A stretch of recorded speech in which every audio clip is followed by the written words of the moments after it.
வச்சு கோலம் போட மறந்திருப்ப புத்தகத்தை தலைகீழ படிச்சிருப்ப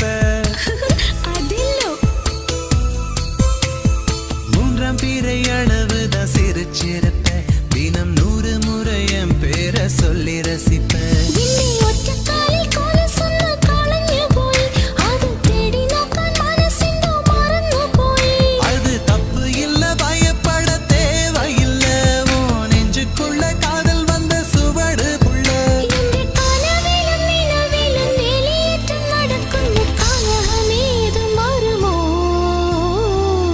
மனசுக்குள்ளே தாகம் வந்துச்சா